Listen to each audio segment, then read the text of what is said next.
çekiyorsunuz ama yayınlamıyorsunuz. Hiçbir yerde yayınlamıyorsunuz.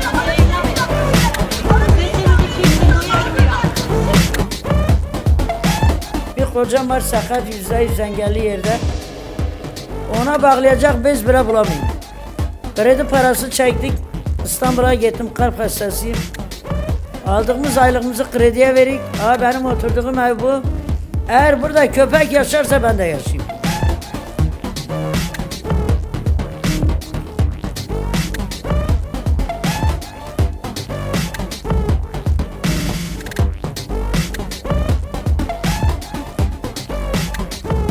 Üreticinin beklentisi 15 liraydı. Ulusal Süt Konseyi'nce açıklanan 11 lira 50 kuruşluk fiyat kabul edilebilir bir fiyat değildir.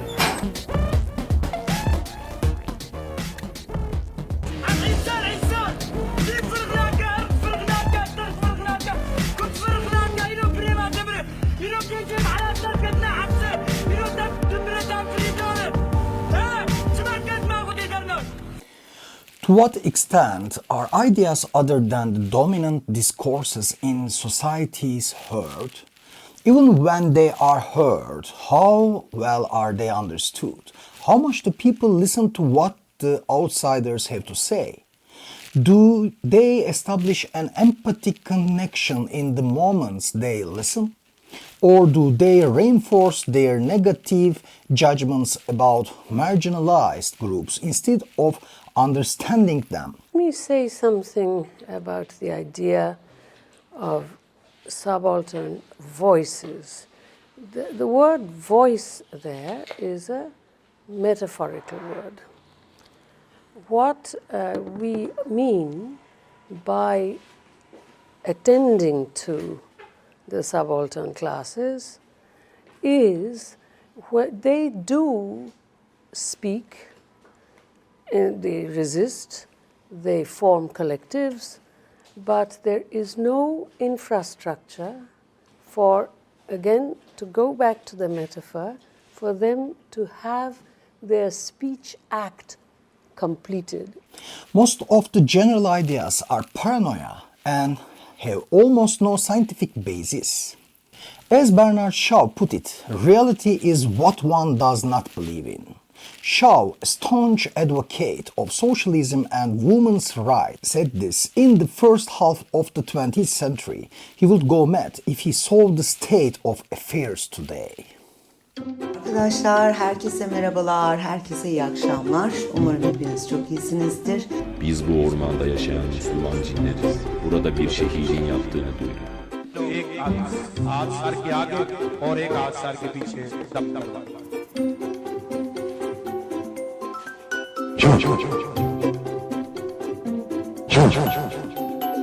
Everyone, God bless you. Thanks a lot for tuning in. Who are your spirit guides? What are spirit guides? These spirit guides will always offer you good advice. Reality is not based on facts but on paranoia, postmodern grooves of new age moments, government lies, advertising propaganda, and nonsensical videos on the internet. The deserts of reality, to use Baudrillard's expression, are becoming more and more widespread. Welcome to the desert of the real. Disinformation, infodemy, and many other words refer to the situation.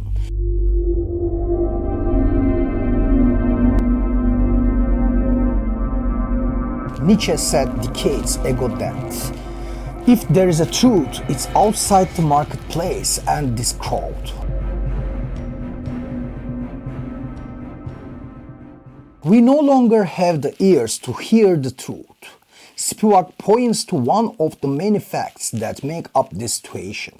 But there is no infrastructure for, again, to go back to the metaphor, for them to have their speech act completed. In other words, those around them with the power, the state power or non-state power, do not have the infrastructure to be able to attend to these things. Even if it falls within the realm of propaganda, the truth about the subalterns cannot be understood by listening ears. Prior to her work, Can the Subaltern Speak?, Spivak noticed that in the intellectual commentaries on colonialism in the 19th century, the position of the opinion makers was not questioned. She saw that the authors of works about the Orient produced ideas with a consciousness formed in the atmosphere of the West. In the same way, intellectuals who don't share the same life and don't feed from the same points as the subalterns in society produce an atmosphere of ideas about them. Her A Critic of Postcolonialism, published in 1999, explores how major works of European metaphysics, Kant, Hegel, not only tend to exclude the subaltern from their discussions, but actively prevent non-Europeans from occupying positions as fully human subjects. In this work, Spivak launched the concept of sanctioned ignorance for the reproducing and foreclosing of colonialist structures. This concept denotes a purposeful silencing through the dismissing of a particular context as being irrelevant, an institutionalized and ideological way of presenting the world. In all her work, Spivak's main effort has been to try to find ways of accessing the subjectivity of those who are being investigated.